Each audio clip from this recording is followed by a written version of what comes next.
Entrez, nous vous attendions. Nous savons que vous regardez cette vidéo sur notre site Web ou notre chaîne YouTube parce que vous voulez connaître les étapes exactes pour obtenir une apostille pour ce type de document aussi rapidement et facilement que possible. Alors attachez votre ceinture, c'est parti. Bonjour, si vous voyez cette vidéo, vous cherchez sans doute à comprendre comment accélérer vos démarches. Apostille, une résolution de conseil jugée non enregistrable par le secrétariat d'État du Texas. Quel est le prix? Quels sont les délais actuels de traitement? Comment commander une apostille au Texas chez nous? D'abord, les documents non enregistrables par le secrétaire d'État du Texas, comme une résolution du Conseil, ne peuvent être envoyés par email ou fax. Pour l'apostille, une exception existe et sera abordée. Vous devez nous envoyer par courrier ou nous déposer l'original de la résolution, signé à l'encre humide. Il ne peut pas s'agir d'une photocopie à notre bureau principal d'Austin, Texas. Deuxièmement, tous les documents non enregistrables doivent être dûment notariés à l'encre humide par un notaire public du Texas. Vous ne pouvez pas utiliser un notaire d'un autre État ou d'un autre pays, uniquement un notaire du Texas. Ensuite, vous, un avocat ou un notaire du Texas, devez inclure ou joindre à votre document non enregistrable soit ce texte de jurat ou d'attestation de notaire du Texas, comme indiqué ici. Donc, sur tout document de résolution du Conseil, vous devez inclure soit le jurat du notaire du Texas qui se trouve juste ici, ce texte exact, ou, c'est-à-dire l'un ou l'autre, pas les deux. Vous ne pouvez pas mettre les deux sur le document. Un seul, choisissez-en un. Votre avocat peut en choisir un. Votre notaire peut en choisir un. Prends-en un. Le second est l'attestation de notaire du Texas, juste ici. Tout ce texte se trouve ici. Et si vous souhaitez le télécharger instantanément, cliquez sur le PDF juste ici et ça téléchargera le texte. Vous pouvez l'imprimer et l'attacher à votre résolution. Si vous ne le souhaitez pas, copiez et collez le texte directement dessus si vous manquez de place. Et juste ici. Il suffit de cliquer sur ce PDF pour télécharger tout le texte. Vous pouvez également utiliser un e-notaire du Texas, aussi appelé notaire en ligne ou à distance, pour faire notarier votre document via Zoom ou visioconférence, si vous ne résidez pas actuellement dans l'État du Texas ou aux États-Unis. Alors, utilisez notre page Contactez-nous pour nous envoyer votre document notarié et signé en ligne. Ainsi, vous n'aurez jamais à nous envoyer quoi que ce soit par courrier ou à venir le déposer. Notre contact se trouve juste ici. Vous pouvez simplement cliquer ici ou cliquer là ou cliquer là. Sur notre page du formulaire de commande d'apostille du Texas, accessible via le bouton en bas de cette page, vous devrez remplir le formulaire en ligne, l'imprimer, puis nous l'envoyer par courrier avec une étiquette de retour prépayée FedEx ou UPS. Ainsi, nous pourrons renvoyer tous vos documents à la personne de votre choix, partout dans le monde. Encore une fois, si vous choisissez la voie électronique, la voie de l'e-notaire, alors vous n'avez rien à nous envoyer par courrier ni à déposer. Ensuite, comme je l'ai dit, rendez-vous sur notre page de contact où vous trouverez une section de téléchargement, puis vous y téléchargerez le scan de votre notarisation électronique. Vous téléchargerez un PDF de votre étiquette d'expédition prépayée UPS ou FedEx, puis vous téléchargerez un PDF de notre page de formulaire de commande. Lorsque vous arrivez sur notre page de formulaire de commande, au lieu de cliquer sur le bouton pour l'imprimer sur votre ordinateur lorsque vous allez imprimer, il vous sera proposé une option pour enregistrer le document au format PDF. Vous n'aurez qu'à enregistrer notre page de formulaire de commande en PDF. Ensuite, vous téléchargerez ce PDF sur notre page de contact et vous nous l'enverrez. Et encore une fois, vous n'aurez jamais besoin de quitter votre domicile. Pas besoin de se déplacer ni d'envoi postal. Vous pouvez le faire en ligne si vous êtes éligible et avez un document valide des États-Unis, comme un permis de conduire américain, un passeport américain, une carte d'identité d'État ou une carte de résident permanent pour la notarisation. Sans l'un d'eux, ce n'est pas possible. Électroniquement. Ensuite, il y a l'étape 2 qui concerne les instructions d'expédition. Ceci est l'étape 2. Je vais vous expliquer comment vous allez envoyer les documents et comment nous allons vous les renvoyer. Donc, l'expédition aller-retour, comment créer les étiquettes d'expédition et ce que vous devez faire. Donc, selon que vous obtenez des documents au niveau de l'État, fédéral ou de l'ambassade, ou peut-être les trois, si vous allez, par exemple, dans un pays non signataire de la Convention de La Haye, vous devez passer par ce qu'on appelle la légalisation ou l'attestation des documents. Et s'il s'agit d'un document au niveau de l'État, comme par exemple un acte de naissance pour, disons, le Vietnam ou la Thaïlande, vous devrez le faire authentifier au niveau de l'État du Texas, puis au niveau fédéral américain, au département d'État, puis à l'ambassade de ce pays. Et c'est la troisième étape. Je vais donc vous expliquer tout cela, notamment comment vous devez procéder pour l'envoi. Pour nous faire parvenir vos documents, il n'y a généralement que deux façons. La première, recommandée, est l'envoi express. Sinon, envoyez vos documents à notre adresse d'Austin indiquée sur notre bon de commande et dans les instructions d'expédition. Ou, si vous habitez dans la région d'Austin, vous pouvez déposer vos documents. Cela n'inclut pas la procédure que nous expliquons à l'étape 3. Peu importe la procédure, ce n'est pas un service sans rendez-vous. Vous ne repartirez pas immédiatement avec l'apostille. Elles sont délivrées uniquement par le secrétaire d'État du Texas ou le département d'État à Washington, ou d'un consulat, ou directement d'une ambassade de ce pays étranger. Et nous effectuons toutes les légalisations dans notre bureau de Washington, D.C., auprès de toutes les ambassades étrangères à Washington, D.C., où se trouvent 99% de toutes les ambassades étrangères. Je vais donc vous expliquer ce que vous devez faire. Donc, si vous comptez nous envoyer vos documents par courrier, s'il vous plaît, n'utilisez pas la poste. Évitez la poste américaine. Ils perdent constamment des documents et des milliards chaque année, et c'est de l'incompétence pure. Ils sont peu fiables, évitez-les. Ne nous envoyez rien par la poste et ne demandez pas de renvoi ainsi, car le suivi est souvent désastreux. Nous recommandons d'utiliser FedEx, mais si vous préférez, FedEx ou UPS. En Europe, en Amérique du Sud ou centrale, je sais que là-bas, dans ces pays-là, DHL est très répandu.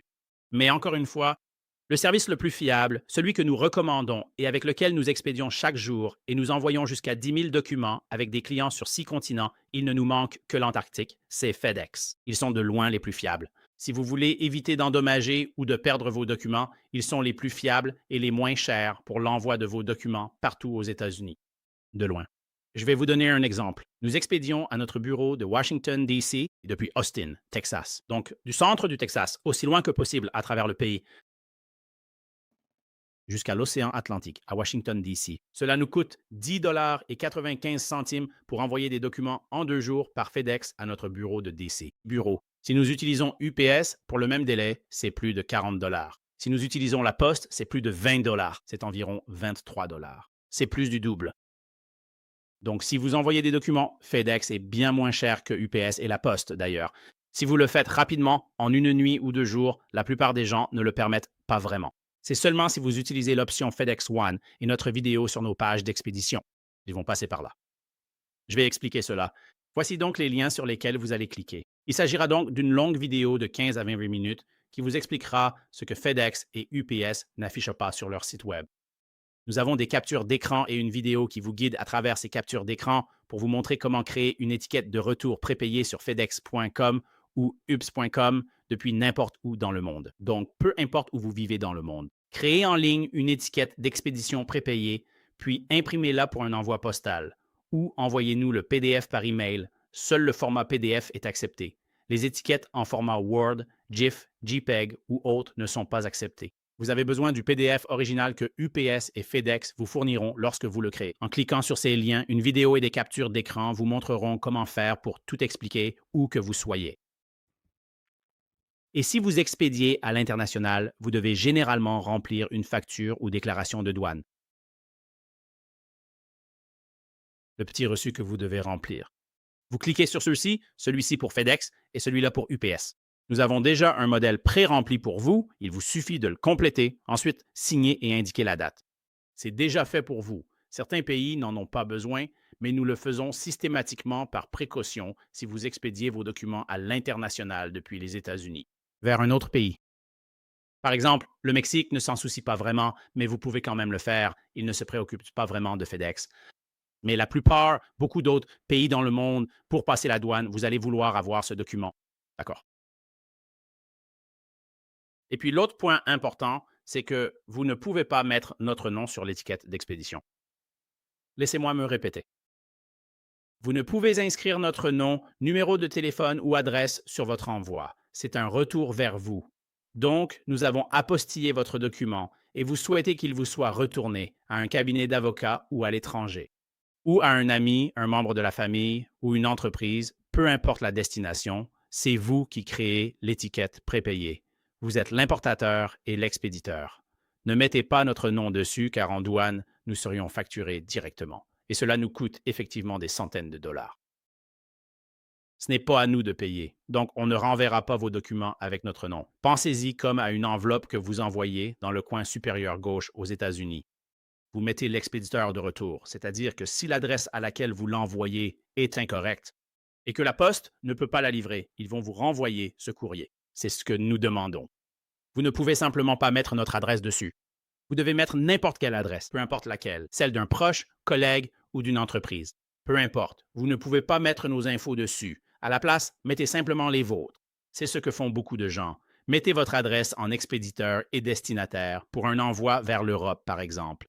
Un ami ou proche aux États-Unis. Utilisez leur adresse. Encore une fois, ceci n'est valable que si votre colis vous est retourné. Ils ont besoin d'une adresse à laquelle vous le renvoyez.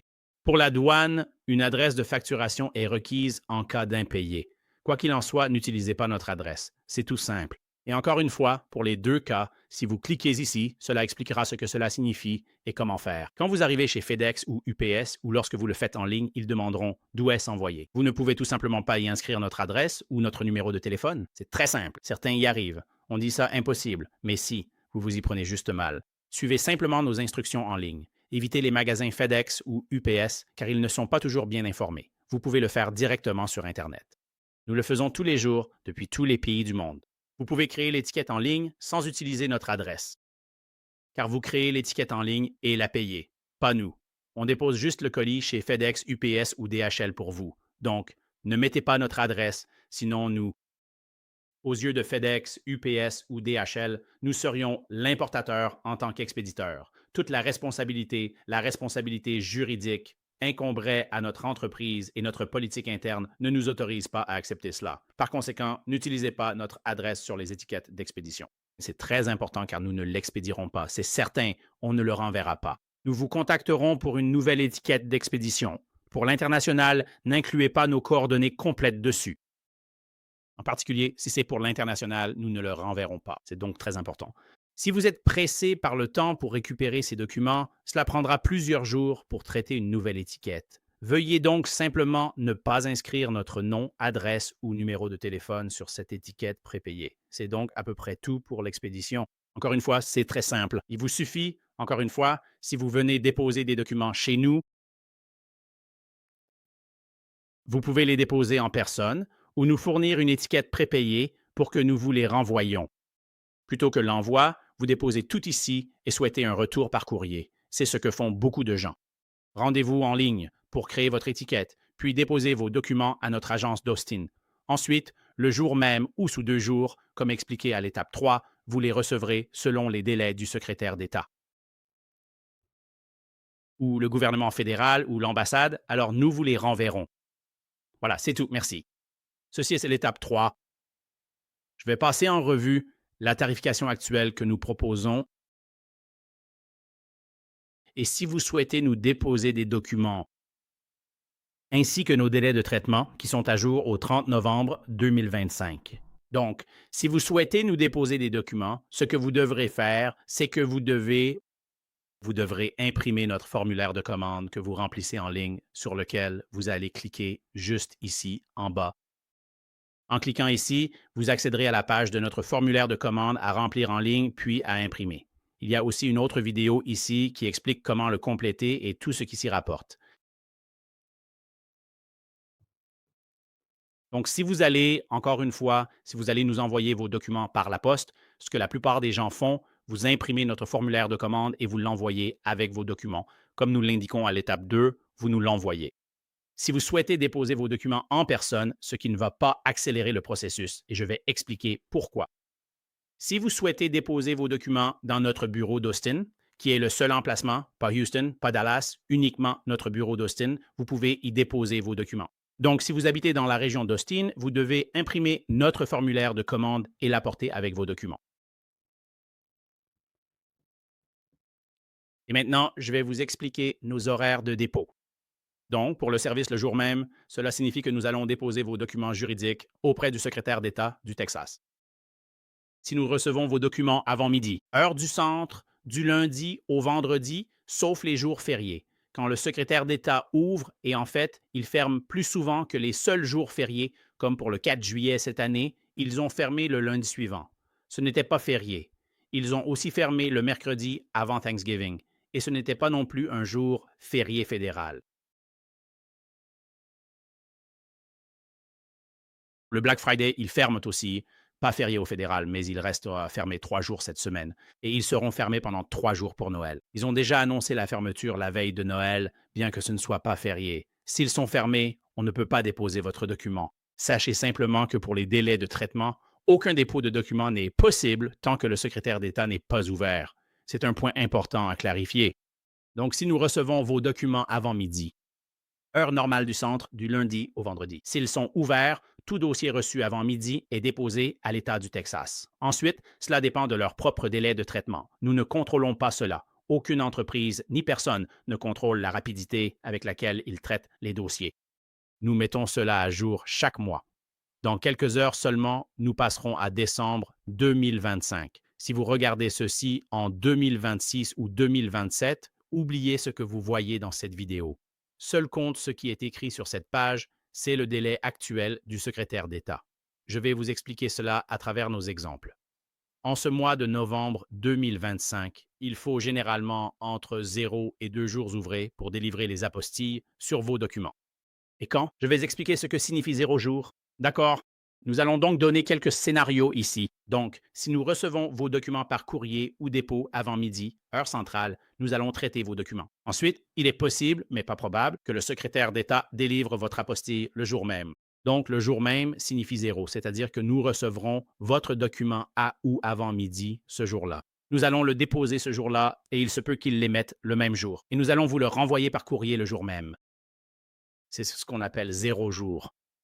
Ou bien, il peut leur falloir jusqu'à 2 jours ouvrables après notre dépôt pour vous le délivrer. D'accord? Je vais donc expliquer nos exemples ici. Donc, scénario 1. Nous recevons vos documents avant ou à notre heure limite de midi, heure centrale, un lundi. Et ensuite, nous le déposons le même jour. Le secrétaire d'État va alors soit délivrer une apostille sur vos documents le jour même, ce qui correspond à 0 jour. Le jour ouvrable suivant, il pourrait le faire, ce qui fait 1 jour ou 2 jours ouvrables. Donc, dans le pire des cas, vous le recevrez et il vous sera renvoyé par courrier le mercredi.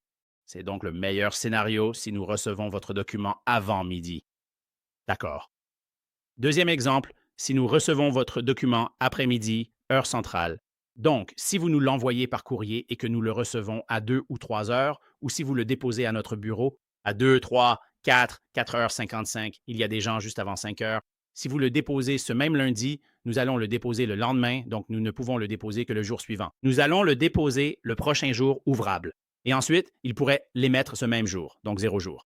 Il pourrait l'émettre le jour ouvrable suivant, soit 1 jour ou 2 jours ouvrables. Donc, dans le pire des cas, nous pouvons le récupérer et vous le renvoyer ce jeudi-là. Dans les deux scénarios, si nous recevons votre document un lundi, quelle que soit l'heure, la livraison sera mercredi ou jeudi.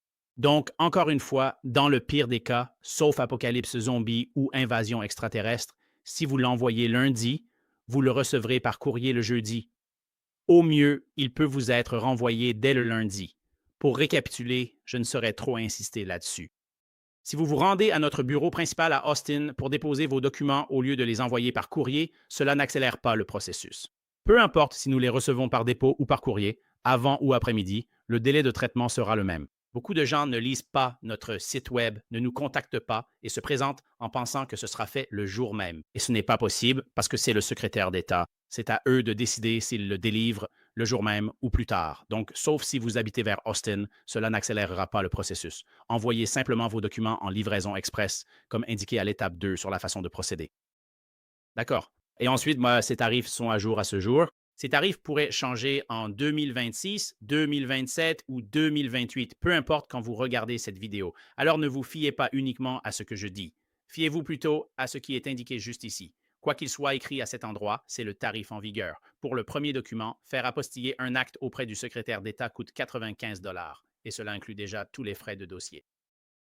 Donc, vous ne nous envoyez pas de chèque, de mandat ou de chèque de banque. Vous ne nous envoyez pas d'argent pour les frais de dépôt à l'État et vous ne faites pas la paperasse. N'envoyez pas le formulaire de l'État. On a nos propres formulaires et on paie les frais. Ça coûte seulement 95 $. C'est tout. Pas de taxes. C'est 95 $ net. C'est tout. Et pour plusieurs, il y a une réduction. Voici un tableau simple. Un document, c'est 95 et pour 2 documents, utilisez un colis. Et cela doit être fait en même temps. C'est 170 pour 3, 245, etc. Donc, ce sont les tarifs actuels partout. C'est comme ça chez nous. De plus, chaque document supplémentaire coûte 75 $ l'unité. Puis, quand vous serez prêt, cliquez sur ce bouton pour accéder au formulaire de commande d'apostille du Texas. Notez que cela concerne exclusivement le Texas, excluant les tarifs fédéraux, les documents d'entreprise ou les frais d'ambassade. Ceci concerne spécifiquement uniquement le secrétaire d'État du Texas et les documents texans, donc les documents notariés par un notaire du Texas ou les documents émis par une entité texane. ville, État, comté ou gouvernement d'État. Comme un acte de naissance texan, un certificat de décès, une licence de mariage, un jugement de divorce, des casiers judiciaires, des vérifications, un permis de conduire, des procurations, ce genre de choses. Donc, c'est l'étape 3. Merci.